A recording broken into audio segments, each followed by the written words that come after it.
2026ত অসম ৰাজ্যত আকৌ হ'ব বিজেপি চৰকাৰ। কাৰণ মোদী চৰকাৰে বা বিজেপি চৰকাৰে 11 বছৰত অসমক যিমান দিছে কংগ্ৰেছ চৰকাৰে 50 বছৰতো দিব নোৱাৰিলে। 2 নম্বৰটো খবৰ, অসমৰ মুখ্যমন্ত্ৰী হিমন্ত বিশ্ব শৰ্মা ডাঙৰীয়া মন্তব্য, 10 ডিচেম্বৰত জুবিন গাৰ্গৰ হত্যাকাণ্ডৰ চাৰ্জশ্বিট দাখিল কৰিব SIT-য়ে।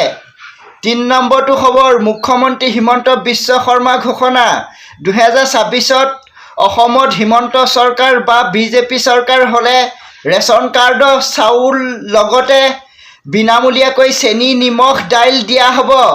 4 নম্বৰটো খবৰ, হাগ্ৰামা মহিলাৰ ঘোষণা, BTC প্ৰতিটো দৰিদ্ৰ পৰিয়ালে পাব চৰকাৰী ঘৰ আৰু দৰিদ্ৰ পৰিয়ালৰ মহিলাই লাভ কৰিব অৰুণোদয় আঁচনি।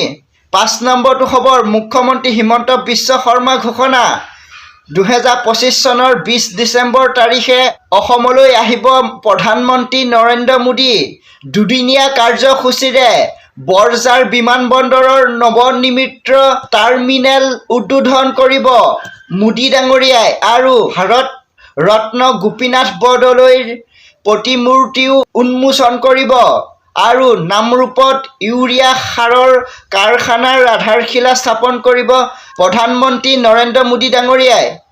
6 নম্বৰটো খবৰ, অসম কংগ্ৰেছৰ নেতা আনোৱাৰ হুছেইনে ভয়ংকৰ মন্তব্য কৰিছে।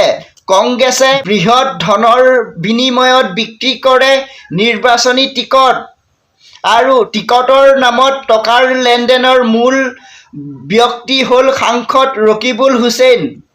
7 নম্বৰটো খবৰ, অসমৰ 18 জন সাহিত্যিকলৈ সাহিত্য বঁটা ঘোষণা, 2025 বৰ্ষৰ।